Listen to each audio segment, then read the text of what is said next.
শুধু দর্শক, আমরা বিভিন্ন সময় বিভিন্ন ব্যক্তিদের সাক্ষাৎ গ্রহণ করছি।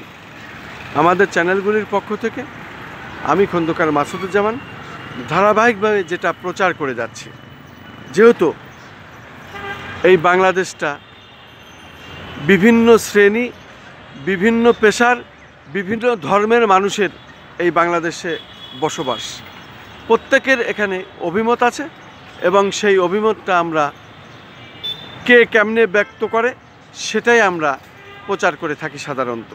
ঠিক তার ধারাবাহিকতায় আজকে আমরা আরেকজন ব্যক্তির কাছে বিশেষ সাক্ষাৎ গ্রহণ করছি।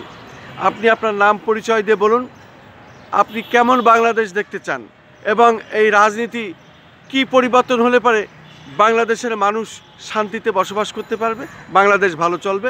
অন্তর্বর্তী সরকার এখন রাষ্ট্র চালাচ্ছেন ডক্টর মোহাম্মদ ইউনূস সাহেব, শান্তিতে নোবেলজয়ী।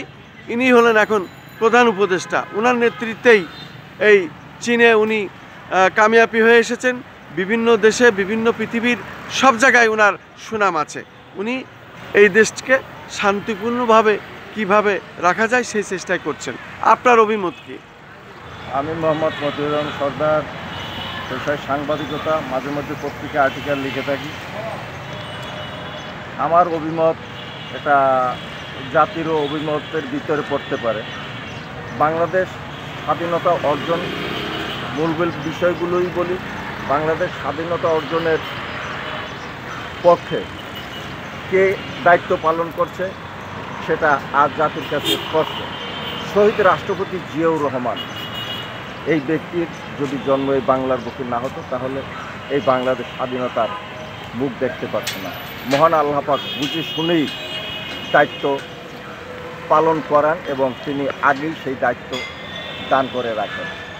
আল্লাহ পাক আগেই জানতেন শেখ মুজিবুর রহমান দেশ ও জাতির জন্য যথার্থ সময় দায়িত্ব পালন করবে না। সে একটা গুটিবাজি খেলা করে বাংলাদেশ ছেড়ে পাকিস্তানে চলে যাবে। সেই মুহূর্তে কাকে দরকার? সেই মুহূর্তে শহীদ রাষ্ট্রপতি জিয়াউর রহমানকে দরকার। এবং এটা আল্লাহ ভালো অনুভব করছেন বিধায় জিয়াউর রহমানকে জন্মদান করেছেন। এবং শহীদ রাষ্ট্রপতি জিয়াউর রহমানের হাতে জাতি 7ই মার্চ সিপাহী বিপ্লবের পরে জাতি তার হাতে দেশ ও জাতির ক্ষমতা তুলে দিয়েছে। শহীদ রাষ্ট্রপতি জিয়াউর রহমান স্বনির্ভর বাংলাদেশ গড়ে তোলার মহান স্বপ্নদ্রষ্টা। তিনি মহান স্বাধীনতার ঘোষক। তিনি ইত্যাদি ইত্যাদি মঙ্গলজনক কার্যক্রম বাস্তবায়ন করেছেন। তো উনি যদি আরও কয়েক বছর দেশে থাকেন তাহলে মহান আল্লাহ পাকের রহমতে এই বাংলাদেশটা আজকে আপনার জাপানের পর্যায়ে চলে যেত। যে কোনো বিশ্বের সাথে তুলনা করা যেত। সমস্ত শক্তি থেকে, সামরিক শক্তি, বিমান বাহিনী, যে শক্তি বলেন না কেন, উন্নয়নমূলক শক্তি, সব দিক থেকে এই বাংলাদেশ এগিয়ে যেত। তো হিংসা পরায়ণ এবং ষড়যন্ত্রকারী বাংলাদেশেও আছে, বিদেশেও আছে। এই চক্র ঐক্যবদ্ধ হয়ে ওনাকে দুনিয়া থেকে বিদায় করে দিয়েছে। আর এর মূলের নাটের গুরু শেখ হাসিনাও ছিল এবং স্বৈরাচার খ্যাত এরশাদ সেও ছিল। এবং ওই দলের, বাংলাদেশ জাতীয়তাবাদী দলের ভিতরেও আছে এবং আজও আছে। আজও যারা আছে তাদের ভিতরে কেউ চায় না যে বাংলাদেশ জাতীয়তাবাদী দল একটি প্রতিষ্ঠান হিসাবে গড়ে তুলুক। চায় সকলে ব্যক্তিগত আমাকে ভাই বলুক। বাংলাদেশ জাতীয়তাবাদী দলকে ভাইকেন্দ্রিক করে ফেলাইছে অনেকে, জাতীয়তাবাদী দলের স্থানে নাই, সবাই ভাইকেন্দ্রিক করে ফেলাইছে। যার জন্য সবাই ভাইয়ের জিকির করে, দলের জিকির করে না। ওই দু একটা মিটিং মিছিলে প্রোগ্রামে আসে, তখন ওই বাংলাদেশ জাতীয়তাবাদী দলের নাম বলে, জিয়াউর রহমানের নাম বলে, বেগম খালেদা জিয়ার নাম বলে, তারেক রহমানের নাম বলে। আসলে তাদের ভিতর তো পরিষ্কার না। তারা যাবে, লুটপাট করবে, খাবে, কিভাবে খাওয়া যাবে। এই দল সুনাম অর্জন হবে, দলের খ্যাতি অর্জন হবে, শহীদ রাষ্ট্রপতি জিয়াউর রহমান ভালো কাজের ফল পাবে, সেই লক্ষ্যে কেউ কাজ করতেছে না। খুব কম লোক কাজ করতেছে। তবে এই লোকগুলি ছিল যখন জিয়াউর রহমান জীবিত ছিল, তখন ওনার আমলে যে মন্ত্রী পরিষদ ছিল, এমপি ছিল, তারা খুবই ভালো লোক ছিল, সৎ লোক ছিল। তাদের কারো নামে দুর্নীতির অভিযোগ নাই, মামলা নাই, ঘুষখোরের মামলা ছিল না, অভিযোগ ছিল না। লোকগুলি ভালো ছিল। উনি মারা যাওয়ার পরেই যে দলের ভিতরে যেগুলো ঢুকছে আমি জানি যে একজন অপরাধীকে খুনের অপরাধে তাকে শহীদ রাষ্ট্রপতি জিয়াউর রহমান আব্দুর রহমান বিশ্বাস পাটকর্ত্রী ছিলেন, ওনার বাসা থেকে গ্রেপ্তার করেছে পুলিশ দিয়া এই জিয়াউর রহমান, অথচ দল করত বিএনপি। কিন্তু তার কাছে কথা হইলে বিএনপি করুক আর যাই করুক, কোনো অপরাধের ক্ষমা হবে না। এবং সেই কারণে শহীদ আব্দুর রহমান বিশ্বাসের মন্ত্রিত্ব হারাতে হয়েছিল। হ্যাঁ, তো শহীদ রাষ্ট্রপতি জিয়াউর রহমান এইরকম নীতি আদর্শের লোক ছিল। এই রাজনৈতিক দলে যদি সেই রকম তো হবে না, জিয়াউর রহমানের কাছে কিনে এরা যাইতে পারবে না। ওর যদি সুতো পরিমাণ নীতি আদর্শ ধারণ করেও যদি বাংলাদেশের জাতীয়তাবাদী দলের রাজনীতিবিদরা কাজ করে, তাহলে দেশের সুনাম বৃদ্ধি হবে। আর যারা খেয়েছে, কতজন খেয়েছে বাংলাদেশের লোক, এর ভিতর কতজন কোথা থেকে কোন পর্যায়ে এমপি হয়েছে, মন্ত্রী হয়েছে, এগুলো আমরা ভালো করে জানা আছে। কে কার কোন অবস্থান ছিল সেটাও জানা আছে। আর আমাদের অবস্থান তো আমরা রাস্তায় হাঁটতে এসে, এটা আমাদের অবস্থান নতুন করে বলার কিছু নাই। আমরা দল করছি যে ওই গাড়ি বাড়ি করার জন্য, সেভাবে না। আমরা ওই তখন হাঁটতেছি, এখন হাঁটতেছি, অনেক রাস্তা থেকে অনেকের নেতা বানাইছি, অনেকে মন্ত্রী হয়েছে, এমপি হয়েছে, ও আমাদের দিকে আর তাকায় নাই। ও তাকাবার দরকার নাই, ওদের মতন ওই চুরি বাটপাড়ি করিয়া ধনী হওয়ার আমাদের স্বপ্ন নাই, এটা ওরা করুক। তবে এখন প্রেক্ষাপট পরিবর্তন হওয়ার কারণে যদি ওদের নীতিতে পরিবর্তন আসে যে আমি আর দলের চাঁদাবাজি করব না, দলের নাম বিক্রি করে চাঁদাবাজি করবো না, এবং ছেলেপেলেদেরকে এই শিক্ষা আমি দেবো না, ওদেরকে ভালো কাজের শিক্ষা দেব, ভালো পথ দেখাবো, কোথায় অপকর্ম হচ্ছে সেইগুলিই করবো, এবং আমি ওদেরকে হক পথে ভালো পথে উন্নয়ন হওয়ার আহ্বান জানাবো। এই ধরনের নেতা যদি সৃষ্টি হয় তাহলে এগুলো বন্ধ হবে।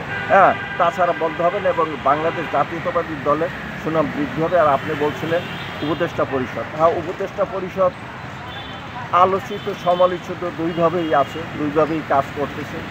তবে প্রফেসর ডক্টর মোহাম্মদ ইউনূস সাহেবের ব্যাপারে বিভিন্ন রকম কথাবার্তা বলে, এর আমার সামান্য জ্ঞানের আলোকে আমি বলতে চাই। উনি যাকে বলে যে সামাজিক ব্যবসা, ঠিক আছে, আমাদের বাংলাদেশের ভাষায় বলে সুদের ব্যবসা। এখন এই সুদের ব্যবসা কোন জায়গায় না আছে? বিশ্বের সমস্ত জায়গায় এই ব্যবসাগুলি আছে। কেউ এইখান থেকে টাকা নিয়ে কেউ লাভবান হয়েছে। 10টা লোক তো আর একইভাবে প্রতিষ্ঠিত হইতে পারবে না। 10টা লোক টাকা নিয়েছে, 10টা লোকের ভিতর দিয়ে 1-2টা লোক ভালো উন্নয়ন করে গেছে, আর অনেকে স্বাভাবিকভাবে আছে। আর ইউনূস সাহেবের যে বয়স এখন আছে, এই বয়সে ওনার খুব একটা বিশাল স্বপ্ন দেখার, উনি এমনি খুব সুনামের সাথে সারা বিশ্বে ওনার পরিচিতি অর্জন আছে, এবং ওনাকে তো আর চেহারা দেখে নোবেল বিজয়ী করেন নাই, নোবেল পুরস্কার দেন না। ওনার নিচেই কর্মকাণ্ড আছে, মানুষ কিন্তু পুরস্কার, যার জন্য বিশ্ববাসী বিবেচনা করেই ওনাকে নোবেল বিজয়ী বা নোবেল পুরস্কার দিয়েছে, ঠিক আছে। তাহলে এই বয়সে এই লোকটা চাচ্ছে কিছু ভালো কাজ করে দিতে। ওই লোকও তো এই বাংলাদেশের লোক, সে তো বাংলাদেশের রাজনীতিবিদদের ব্যাপারে রগে রগে ভালো করে জানেন। উনিও চাচ্ছেন অবশ্যই, আমার বিশ্বাস, বাংলাদেশ জাতীয়তাবাদী দল এই দেশে খুব দক্ষতা অভিজ্ঞতা সম্পন্ন একটি দল। তবে প্রয়োজন আছে তাদের মানসিকতার পরিবর্তন আনা, আর এই পরিবর্তন আনার ক্ষেত্রে সহায়ক হিসেবে উনি কিছু সংস্কার বোধহয় করতে চায়। হ্যাঁ, মনে করি আর কি, যাতে ভবিষ্যতে যে দল ক্ষমতায় আছে, আসলে জাতি তো সমর্থন বেশিরভাগই দেবে বাংলাদেশ জাতীয়তাবাদী দলকে, এটা তো বলার আর অপেক্ষা রাখে না। উনি ওই পথটা পরিষ্কার করে দিয়ে যাচ্ছেন, এবং শেখ হাসিনা খুনির অপরাধীদের বিচার যা পারে তা করে যাবে, এবং পরবর্তী বিচার ব্যবস্থাগুলো কীরকম হবে সেই রকম বোধহয় একটা উনি সিঁড়ি তৈরি করে দিতে চাচ্ছে, যাতে পরবর্তী সরকার ওই সিঁড়ির উপর দিয়ে হাঁটতে চলতে পারে, এবং বাংলাদেশের ভবিষ্যতে শেখ হাসিনার মতন কর্মকাণ্ড করার আগে একাধিকবার চিন্তা করে যে কর্মের ফল কীরকম হবে, সেরকম কিছু দৃষ্টান্ত উনি রাইখে যাইতে চাচ্ছেন বলে আমার বিশ্বাস। আপনাকে অনেক অনেক ধন্যবাদ এই সংক্ষিপ্ত সাক্ষাৎ দেওয়ার জন্য।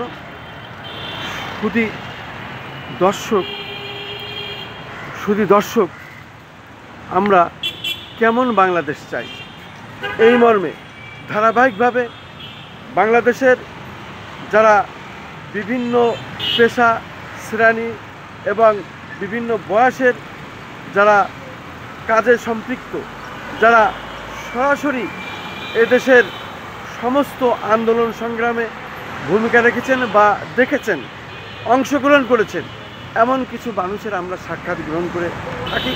ঠিক তার ধারাবাহিকতায় আজও আমরা গ্রহণ করলাম। আমরা কেমন বাংলাদেশ চাই, এই বাংলাদেশ কোন বাংলাদেশ হওয়া উচিত, এই বাংলাদেশ আবার কি পিছনের দিকে যাবে নাকি সামনের দিকে যাবে।